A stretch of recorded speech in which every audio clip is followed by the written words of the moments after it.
പിന്നെ ഇപ്പോഴത്തെ തലമുറ തലതെറിച്ചതാണെന്ന് പറയുന്ന ഒരു ഹെഡ്ലൈൻ എല്ലാ തലമുറയും കേട്ടിട്ടുള്ളതാണ്.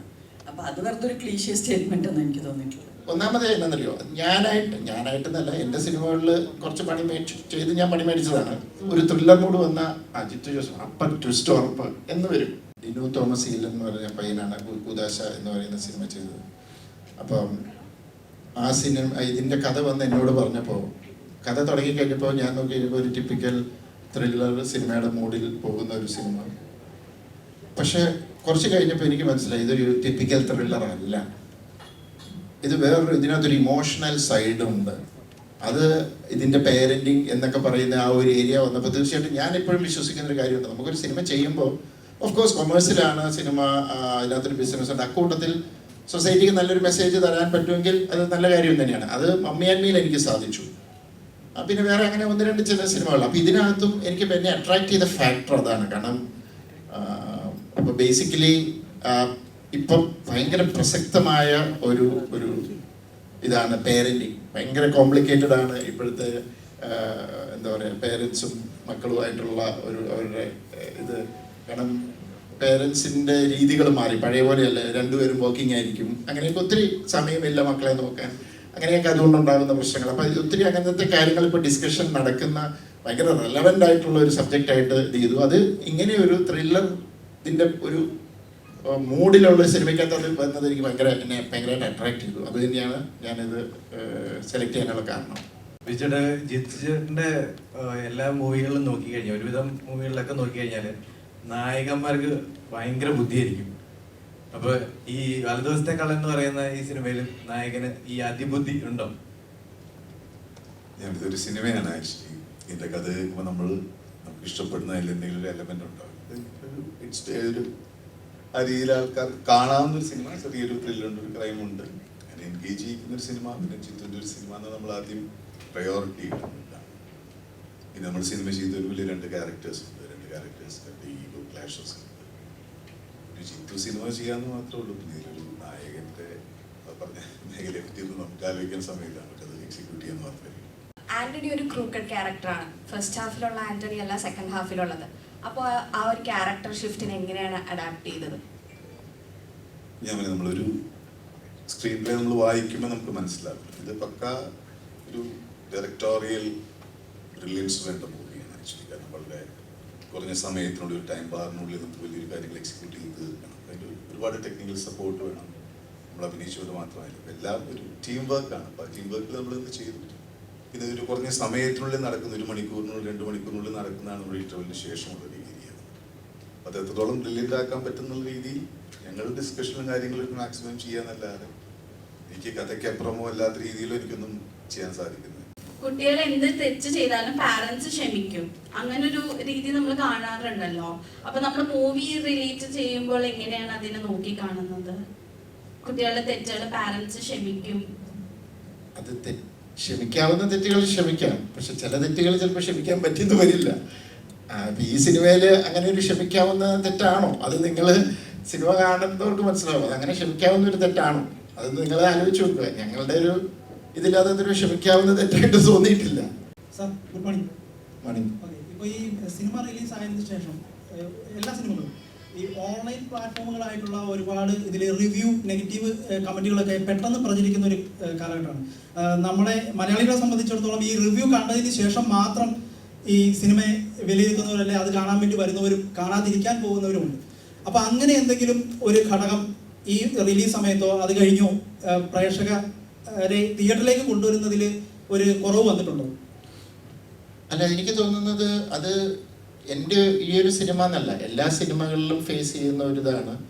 ചിലർക്ക് റിവ്യൂസിനോട് അഭിപ്രായ വ്യത്യാസമുണ്ട്. എന്നെ സംബന്ധിച്ചോളം ഞാൻ റിവ്യൂസിനോട് എനിക്ക് അഭിപ്രായ വ്യത്യാസമൊന്നുമില്ല. റിവ്യൂസ് പറയുന്നവർ അവരുടെ കാഴ്ചപ്പാട് പറയുന്നു, അത് ജെനുവിനായിട്ട് അവർ പറയുമ്പോൾ അതിനകത്ത് കുഴപ്പമില്ല. പക്ഷേ അതിനകത്തൊരു എന്താ പറയുക, ചില താല്പര്യങ്ങൾ വെച്ചിട്ട് പറയുന്നവർ, അവിടെയാണ് അതിൻ്റെ പ്രോബ്ലം. പക്ഷേ അങ്ങനെയുള്ളവരെ പെട്ടെന്ന് നമുക്ക് തിരിച്ചറിയാൻ പറ്റും. പിന്നെ ഇതിനകത്ത് സിനിമകളിൽ ഇതിനു മുമ്പ് ഇത് ചർച്ച വന്നിട്ടുള്ളൊരു ഇതാണ്. അപ്പം സോഷ്യൽ മീഡിയയിൽ ഇങ്ങനെ ഒരു നെഗറ്റീവ് ഇത് ചെയ്യുന്നു, അല്ലെങ്കിൽ എന്താ പറയുക, റിവ്യൂകളിൽ ഇങ്ങനെ നെഗറ്റീവ് വരുന്നു. പക്ഷെ എന്നിട്ടും ഇവിടെ സിനിമകൾ ഓടിയിട്ടുണ്ട്. കാരണം എൻഡ് ഓഫ് ദി ഡേ ഇപ്പം എനിക്ക് തോന്നുന്നത് ഒത്തിരി ആൾക്കാർ, ഇപ്പം ഞാനടക്കം, നമ്മൾ റിവ്യൂവിനേക്കാളും ഡിപ്പെൻഡ് ചെയ്യുന്നത് നമ്മുടെ ഫ്രണ്ട്സ് അവർ പറയുന്ന, കാരണം ചിലപ്പോൾ ഇത് നമുക്ക് വിശ്വസിക്കാൻ പറ്റത്തില്ല ഇത് എത്രത്തോളം ശരിയാണെന്ന്. ചിലപ്പോൾ എൻ്റെ കാഴ്ചപ്പാടിലുള്ള അയാൾ ആ ടേസ്റ്റിലുള്ള ഒരാളല്ല റിവ്യൂ പറയുന്നെങ്കിൽ ചിലപ്പോൾ അയാൾക്ക് ആ സിനിമ ഇഷ്ടപ്പെടത്തില്ല, എനിക്ക് ചിലപ്പോൾ ഇഷ്ടപ്പെടും. അപ്പോൾ കൂടുതലും ഫ്രണ്ട്സും ഇവരും സജസ്റ്റ് ചെയ്യുമ്പോഴേ ഞാൻ സിനിമ കാണും. ഇപ്പം അങ്ങനെ പോകുന്ന ഒത്തിരി ആൾക്കാരുണ്ട്. സാറ് പറഞ്ഞ ലാസ്റ്റ് പോയിന്റിനോട് എനിക്ക് കംപ്ലീറ്റ് യോജിപ്പുള്ള ഒരാളാണ്. അതായത് കുട്ടികൾ ഉണ്ടാവുന്നതിന് മുമ്പും കുട്ടികളെ എങ്ങനെ നോക്കും എന്നൊക്കെ ഉള്ളൊരു പ്ലാൻ ഉണ്ടായിരിക്കണം. അതിൻ്റെ ഒരു റെസ്പോൺസിബിലിറ്റി പാരൻസ് വളരെ സീരിയസ് ആയിട്ട് എടുക്കേണ്ടതാണ്. ഇതൊരു ഡീഫോൾട്ട് മോഡിൽ കല്യാണം കഴിഞ്ഞാൽ കുട്ടികളുണ്ടാവണം, അതങ്ങനെ പൊയ്ക്കോളും, എങ്ങനെയെങ്കിലും പൊയ്ക്കോളും എന്നുള്ള രീതിയിൽ ചിന്തിക്കുന്നത് തെറ്റാണെന്ന് വിചാരിക്കുന്ന ഒരാളാണ് ഞാൻ വളരെ എൻ്റെ പേഴ്സണൽ ലൈഫ് എന്ന് പറയുന്നത് വളരെ ചെറിയ പ്രായത്തിൽ ഞാൻ കുട്ടികൾ വേണ്ട എന്ന് തീരുമാനിച്ച ഒരാളാണ്. ബിക്കോസ് എനിക്ക് നല്ലൊരു പേരൻ്റ് ആവാൻ പറ്റുമെന്ന് തോന്നുന്നില്ല എന്നൊരു തോന്നൽ എനിക്ക് വന്നു. അങ്ങനെ ഞാൻ വിചാരിച്ചു ആദ്യം ഞാൻ കുറച്ചും കൂടെയും പക്വതയുള്ള ഒരാളാവണം. ബിക്കോസ് എൻ്റെ പേരൻസ് എന്നെ വളർത്തിയത് അത്ര ഏറ്റവും നല്ല രീതിയിലല്ല എന്നുള്ളൊരു തോന്നലുള്ള ഒരു കുട്ടിയായിരുന്നു ഞാൻ. എന്നെ കുറേ കൂടെ കെയർ ചെയ്യാമായിരുന്നു എന്നെക്കുറിച്ച്. എന്ന് വെച്ചാൽ ആദ്യം ഞാൻ ഭയങ്കരമായിട്ട് ഇൻഡിപെൻഡൻസിന് വേണ്ടി ഫൈറ്റ് ചെയ്തൊരു കുട്ടിയാണ്. അപ്പോൾ അവർ അവസാനം നോക്കിയപ്പോൾ എല്ലാം തന്നെ ചെയ്യുന്നുണ്ട്, എന്നാൽ ചെയ്തോട്ടെ എന്ന് വിചാരിച്ച് വിട്ട പേരൻസാണ്. പിന്നീട് എൻ്റെ കംപ്ലൈൻ്റ് ആയിരുന്നു എന്നെ സപ്പോർട്ട് ചെയ്തില്ല, എന്നെ എല്ലാത്തിനും ഒറ്റയ്ക്ക് വിട്ടു. എന്നുവെച്ചാൽ നമ്മുടെ മനസ്സിൽ ഈ ഐഡിയാസ് മാറിക്കൊണ്ടേയിരിക്കും. പിന്നീട് കുട്ടികൾ എന്നാൽ ഞാൻ പേരൻ്റ് ആവണ്ട എന്ന് തീരുമാനിച്ചു. പിന്നീട് വിചാരിച്ചു ഓക്കെ ഞാനിപ്പോൾ ഒരു കരിയർ പേഴ്സണാണ്. കരിയർ ഏറ്റെടുത്ത് കഴിഞ്ഞാൽ ഒരു ഡിസിഷൻ ഉണ്ട്, ഒരു കരിയർ പാത്ത് ഏറ്റെടുക്കണോ ഒരു ഫാമിലി പാത്ത് എടുക്കണോ. ഇതൊക്കെ എൻ്റെ പേഴ്സണൽ ചിന്താഗതിയാണ്. ഈ ഓൺലൈൻ മാധ്യമങ്ങൾ കാശ് മേടിച്ചുകൊണ്ട് നെഗറ്റീവ് റിവ്യൂ പറയുന്നതായിട്ട് എപ്പോഴെങ്കിലും ഫീൽ ചെയ്തിട്ടുണ്ടോ? എനിക്കതിനെക്കുറിച്ച് അറിയില്ല. നമുക്കറിയാൻ മേലാത്തൊരു കാര്യം പറയുന്നത് ശരിയല്ലല്ലോ. അങ്ങനെ കാശൊക്കെ മേടിച്ച് ചെയ്യുമോ? എനിക്ക് അങ്ങനെ തോന്നുന്നില്ല. എനിക്കതിനെക്കുറിച്ച് അറിയില്ല. താങ്ക് യു സാറേ. പണ്ടൊക്കെ കുട്ടികളെ ഒലക്കിക്ക് അടിച്ചാണെങ്കിലും വളർത്തണം എന്ന് പറഞ്ഞ് കേട്ടിട്ടുണ്ട്. പക്ഷെ ഇപ്പൊ ആ കൊച്ചു ചോദിച്ച പോലെ എന്ത് തെറ്റ് ചെയ്താലും പാരന്റ്സ് അത് ക്ഷമിച്ചു കൊടുക്കുകയാണ്. അതായത് എന്റെ മകനല്ലേ. അത് തെറ്റാണ് മോനെ. എന്ത് തെറ്റ് ചെയ്താലും പാരന്റ്സ് ക്ഷമിച്ചു കൊടുക്കുക എന്നുള്ളത് വളരെ റോങ് ആയിട്ടുള്ള സ്റ്റേറ്റ്മെന്റ് ആണ്. അങ്ങനൊന്നും ഇല്ല ശരിക്കും. അല്ലെ അങ്ങനെ ഉദ്ദേശിച്ചത് എന്ത് തെറ്റ് ഇപ്പൊ ഒരു കൊലപാതകം ചെയ്ത് കഴിഞ്ഞാൽ ക്ഷമിക്കുന്നല്ല ഉദ്ദേശിച്ചത്. അല്ലാതെ ഇപ്പൊ സ്വാഭാവികമായിട്ട് ഇപ്പൊ ഒരു പെൺകുട്ടിയുടെ പുറകെടുക്കാണ്, ഒരു ലവ് അഫെയർ ഉണ്ടാവുകയാണ്. അത് പണ്ടൊക്കെ പറഞ്ഞിട്ടുള്ളത് പെൺകുട്ടിയുടെ പുറകെടുക്കരുത്, തെറ്റാണ് എന്നുള്ള രീതിയിലാണ്. പക്ഷെ ഇപ്പോ ഒരു ഇഷ്ടം തോന്നി നമുക്ക് ധൈര്യമായിട്ട് പാരന്റ്സിനോട് പറയാം. പക്ഷെ ചിലപ്പോൾ സ്റ്റോക്കിംഗ് ഉണ്ടാവും അതില്. അപ്പൊ അങ്ങനെയൊക്കെ ചെയ്യുമ്പോൾ അത് ഒരു തെറ്റായിട്ട് തോന്നുന്നില്ലേ? അല്ല, അത് പേരൻസിനെ അനുസരിച്ചിരിക്കും. സാഹചര്യങ്ങളുണ്ട് ഇതിനകത്ത്. അതായത് ഇപ്പം ബിസി ആയിട്ടുള്ള പേരൻസ് രണ്ടുപേരും വർക്കിംഗ് ആണ്, മകനെയും അല്ലെങ്കിൽ മകളെയും നോക്കാൻ സമയമില്ല. അപ്പോൾ അങ്ങനെയുള്ള സാഹചര്യത്തിൽ അവർക്ക് പറയാനുള്ളത് കേൾക്കാൻ സമയമില്ല. അപ്പം അതൊരു ബാഡ് പേരൻറ്റിങ് ആണ്. പിന്നെ അങ്ങനെയുള്ളവർക്ക് എനിക്ക് കുറച്ച് കേസസ് അറിയാം. എനിക്ക് ഈ സബ്ജക്റ്റ് ഭയങ്കര ഇൻട്രസ്റ്റിംഗ് ആയിട്ടുള്ളൊരു സബ്ജക്റ്റാണ്. അങ്ങനെയുള്ളവർക്ക് ഒരു ഗിൽറ്റ് ഫീലിംഗ് ഉണ്ട്, അയ്യോ എൻ്റെ മക്കളെ എനിക്ക് നോക്കാൻ സമയം, അതുകൊണ്ട് എല്ലാ ഇഷ്ടവും സഹിച്ചു കൊടുക്കും. അങ്ങനെ ഉണ്ടാകുമ്പോൾ എല്ലാ ഇഷ്ടങ്ങളും സാധിച്ചു കൊടുത്ത് ഒരു സ്റ്റേജ്, ഒരു പ്രായം എത്തിക്കഴിയുമ്പോൾ ഇവനൊരു ഒരിക്കലും ഇവർക്ക് ചെയ്ത് കൊടുക്കാൻ പറ്റാത്ത വലിയൊരു കാര്യം ആവശ്യപ്പെടും. അപ്പം ചെയ്ത് കൊടുക്കാതെ വരുമ്പോൾ പോയി സൂയിസൈഡ് ചെയ്യുക, അത് ചെയ്യുക. കാരണം ആ നോ കേൾക്കാനോ അല്ലെങ്കിൽ അത് ഹാൻഡിൽ ചെയ്യാനോ ഉള്ള ഒരു കഴിവ് പിള്ളേർക്ക് നഷ്ടപ്പെടും. ഇതിപ്പോൾ ഒരു പണ്ട് ഞാനിത് വായിച്ചിട്ടുണ്ട്, the art of saying no. പിള്ളേർ നോ കേട്ട് വളരണം. അപ്പം അത് പല സാഹചര്യം കൊണ്ടാണ്. ചില അപ്പനമാർക്ക് അത് അറിയാൻ വരാം, അല്ലെങ്കിൽ ചിലർ ഭയങ്കരമായിട്ട് സ്നേഹിക്കും. കാരണം പണ്ട് ഒലക്കി അടിച്ച് വളർന്നെന്ന് പറഞ്ഞല്ലോ, അന്ന് 5-8 ഒക്കെയാണ്. അപ്പം ഇങ്ങനെ ഓടി നടക്കുമ്പോൾ ചിലപ്പോൾ ഒലക്കൊക്കെ കൊടുക്കും. പക്ഷെ ഇപ്പം ആകപ്പാടെ ഒന്നേ ഉള്ളൂ. അതിനെ രണ്ടുപേരോടെ പുന്നാരിച്ച് സ്നേഹിച്ച് അത് വേറൊരു രീതിയിലാണ്. അതിനകത്തൊക്കെ കണക്ഷൻസ് വരുത്തണം. അത് പേരൻസ് ബോധവാന്മാരാകണം. അത് ഒരു ഭയങ്കര ഡിബേറ്റബിൾ ഇഷ്യൂ ആണ്. അത് അതിനെക്കുറിച്ച് സംസാരിക്കാനാണ് കുറേ ഉണ്ട്. വിദ്യ എനിക്ക് തോന്നുന്നു സ്റ്റാർട്ടിങ് കുറേ സീൻസ് നോക്കിക്കഴിഞ്ഞാൽ, സ്റ്റാർട്ടിങ് മാത്രമല്ല ത്രൂ ഔട്ട് ദ മൂവി കുറേ സീൻസിൽ ഡയലോഗ് ഇല്ലാതെ കുറേ കാര്യങ്ങൾ കമ്മ്യൂണിക്കേറ്റ് ചെയ്യാൻ ഞാൻ ശ്രമിച്ചിട്ടുണ്ട്. അത് ഓഡിയൻസിന് കിട്ടിയിട്ടുണ്ടാവുമെന്നാണ് ഞാൻ വിശ്വസിക്കുന്നത്.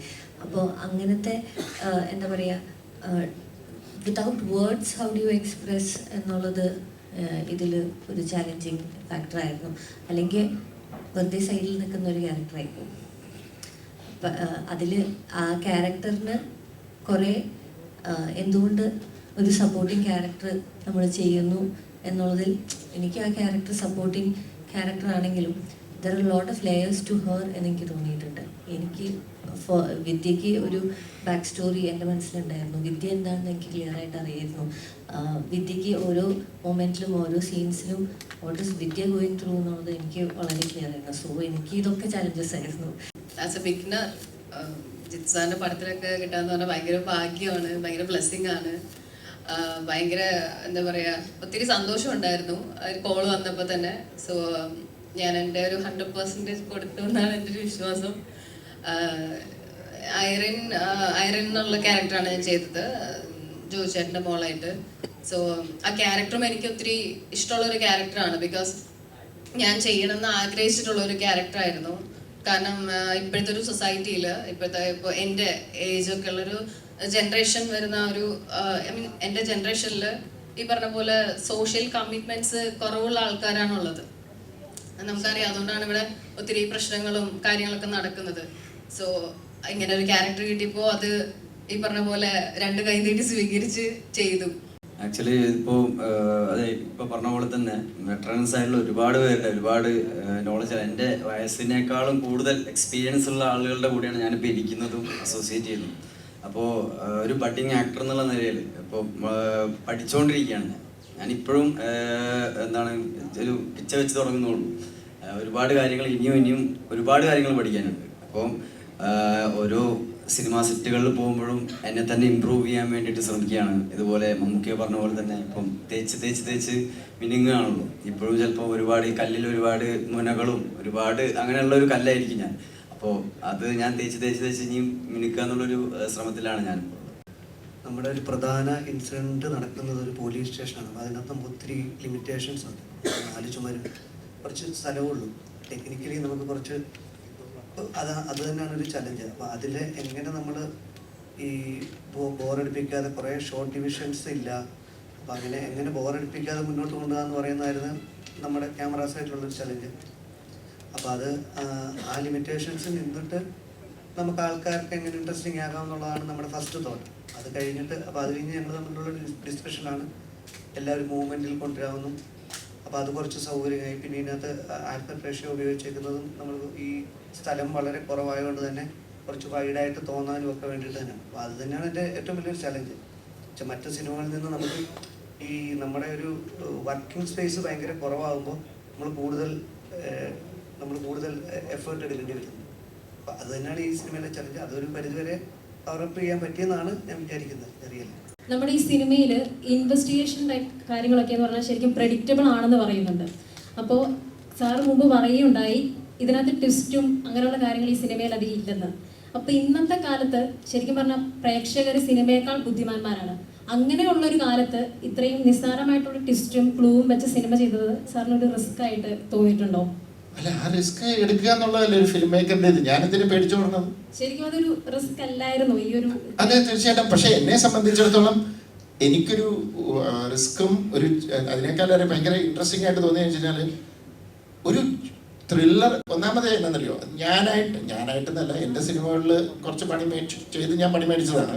എൻ്റെ സിനിമകളിൽ കുറേ ത്രില്ലർ സിനിമകളിലെല്ലാം ഭയങ്കര ട്വിസ്റ്റും ഇതുണ്ടായിരുന്നു. അപ്പോൾ സ്വാഭാവികമായിട്ടും ത്രില്ലർ സിനിമ എന്ന് പറഞ്ഞാൽ ട്വിസ്റ്റ് വേണം എന്നൊരു തോന്നൽ കുറച്ച് ഓഡിയൻസിനുണ്ട്. എല്ലാവർക്കും നല്ല കുറച്ച് ഓഡിയൻസിനുണ്ട്. അപ്പോൾ അവരെ സംബന്ധിച്ചിടത്തോളം ഒരു ത്രില്ലർ മൂഡ് വന്ന ജിത്തു ജോസഫ് അപ്പം ട്വിസ്റ്റ് ഉറപ്പ് എന്ന് വരും. ദിശയുടെ മകനായിട്ടാണ് നമ്മുടെ സിനിമയിൽ അഭിനയിക്കുന്നത് വലതുവശത്തെ കണ്ണിലും. ആടുജീവിതത്തിന് ശേഷം ആടുജീവിതത്തിന്റെ ഒരു ലൊക്കേഷനും അവിടുത്തെ ഒരു ഇതിൽ നിന്ന് വ്യത്യസ്തമായിട്ടുള്ള ഒരു ലൊക്കേഷനും കാര്യങ്ങളൊക്കെയാണ് വലതുവശത്തെ കണ്ണിലും. അപ്പോൾ അതിലേക്ക് വന്നപ്പോൾ ഉള്ളൊരു മാറ്റവും അതുപോലെ ഇപ്പം ദിശയുടെ മകനായിട്ട് അഭിനയിച്ചപ്പോൾ ഉള്ളൊരു എക്സ്പീരിയൻസും ഒന്ന് ഷെയർ ചെയ്യാവോ?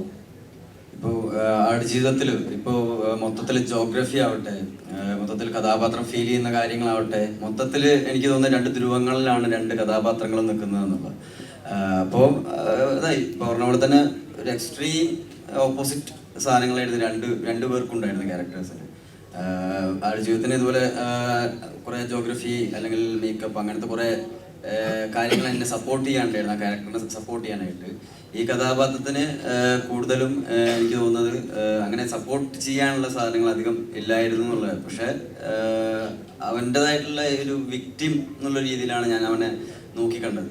ഒരു ടോക്സിക് പാരൻറ്റിങ്ങിൻ്റെ ഒരു വിക്ടിം എന്നുള്ള രീതിയിൽ ഒരുപാട് വേറൊരു രീതിയിലല്ലാതെ വിക്ടിമാണ് ആ ഒരു കഥാപാത്രം എന്ന് പറയുന്നത്.